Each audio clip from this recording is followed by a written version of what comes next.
رضا علیہ السلام کی شہادت کے دن گزرے. مجھے میرا مولا کا وہ جملہ بار بار یاد آتا ہے شہادت سید الشہداء کے باب میں کہ آپ نے فرمایا کہ میرے جد کو اس طرح سے ذبح کیا گیا کہ جیسے کسی دمبے کو ذبح کیا جاتا ہے قربانی کے لیے، کیونکہ اس کو ذبح کرنے کی جلدی نہ صرف قصائی کو ہوتی ہے بلکہ اس کے آس پاس موجود لوگوں کو بھی ہوتی ہے کہ وہ جلدی سے ذبح ہو جائے اور وہ اپنے کام کی جانب جائے.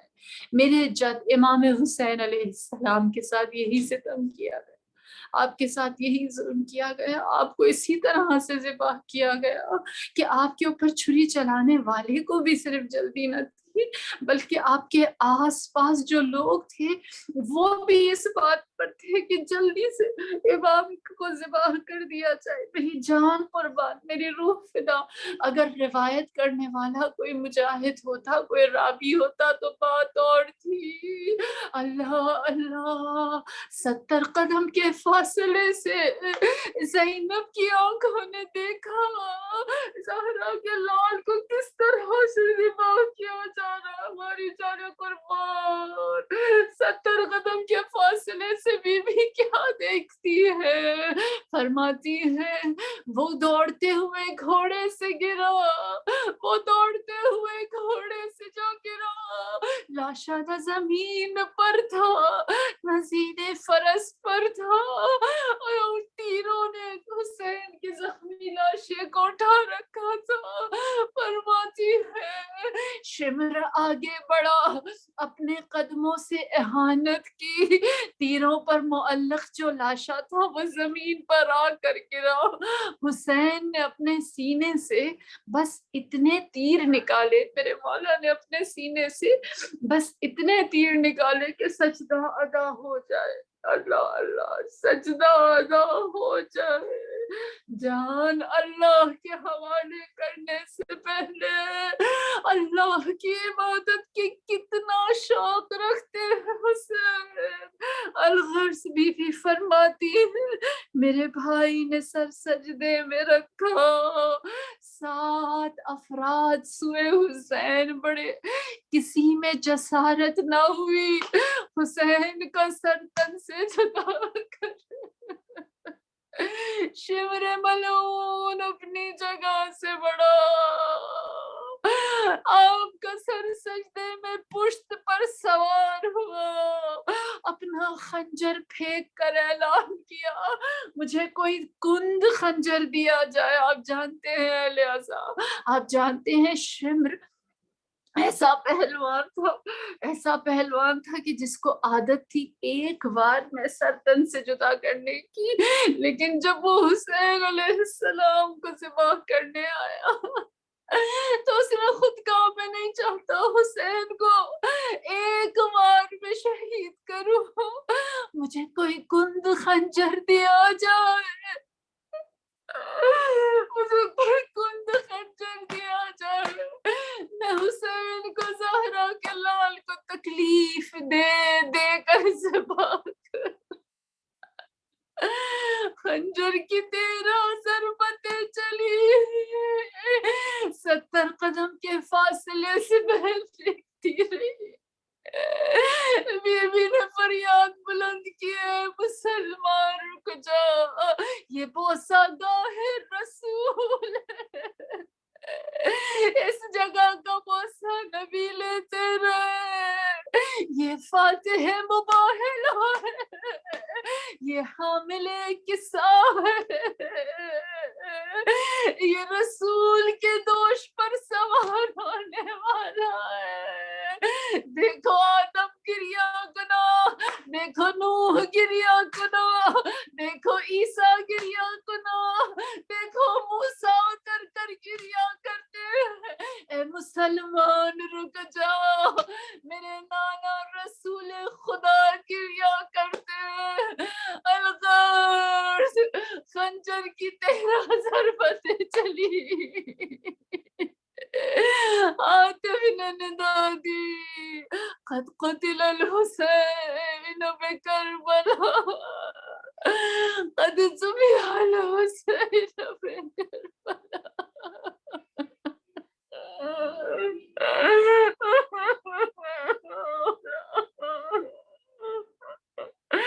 انا للہ وانا الیہ راجعون انا للہ وانا الیہ راجعون رضا بقضائه وتسليما لأمره ألا لعنة الله على القوم الظالمين وسيعلم الذين ظلموا أي منقلب ينقلبون. بسم الله الرحمن الرحيم. اللهم ادخل على أهل القبور السرور. اللهم اغني كل فقير. اللهم اشبع كل جائع. اللهم اكس كل عريان. اللهم اقض دين كل مدين. اللهم فرج عن كل مكروب. اللهم ارد كل غريب. اللهم فك كل أسير. اللهم اصلح كل فاسد من أمور المسلمين. اللهم اشف كل مريض. اللهم سد فقرنا بغناك وغير سوء حالنا بحسن حالك وأغننا من الفقر إنك على كل شيء قدير. آمين يا رب العالمين. آمين يا رب العالمين. سورة فاتحة 3 دفعة سورة إخلاص. بسم الله الرحمن الرحيم. الحمد لله رب العالمين الرحمن الرحيم مالك يوم الدين إياك نعبد وإياك نستعين اهدنا الصراط المستقيم صراط الذين أنعمت عليهم غير المغضوب عليهم ولا الضالين. بسم الله الرحمن الرحيم. قل هو الله أحد ولم يولد ولم يكن له كفوا أحد. بسم الله الرحمن الرحيم. قل هو الله أحد الله الصمد لم يلد ولم يولد ولم يكن له كفوا أحد. بسم الله الرحمن الرحيم. قل هو الله أحد الله الصمد لم يلد ولم يولد ولم يكن له كفوا أحد. صدق الله العلي العظيم. اللهم اغفر للمؤمنين والمؤمنات والمسلمين والمسلمات الأحياء منهم والأموات تابع بيننا وبينهم بالخيرات إنك مجيب الدعوات إنك على كل شيء قدير. آمين يا رب. آمين يا رب. بحق محمد وآله الطاهرين. جزاک اللہ خیر کثیرہ خواہر، بہترین پیغام آپ نے دیا. آپ نے اپنے علم سے ہم سب کے دلوں کو منور کیا. پروردگار آپ کے ایک ایک لفظ کے عوض آپ کو اجر عظیم عطا کرے. خواہر آپ نے وقت نکالا اور آپ نے ہمارے مرحومین کے لیے دعائیں کی. بس پروردگار وہی آپ کو اجر عظیم دے سکتا ہے. بس آپ کی محبت. اور جی ہم سب آپ کو دعاؤں میں یاد رکھتے ہیں اور آپ سے گزارش ہے کہ آپ بھی ہم سب کو دعاؤں میں یاد رکھیں اور آپ کے ذریعے سے ہمیں جی خدا کوئی غم نہ دے سوائے غم اہل بیت علیہ السلام کی، اور ہمیں ہمارے مرحومین کا بہترین وارث بنائے انشاءاللہ. الہی امین یا رب العالمین. جزاک اللہ خیر. جزاک اللہ. الحمدللہ.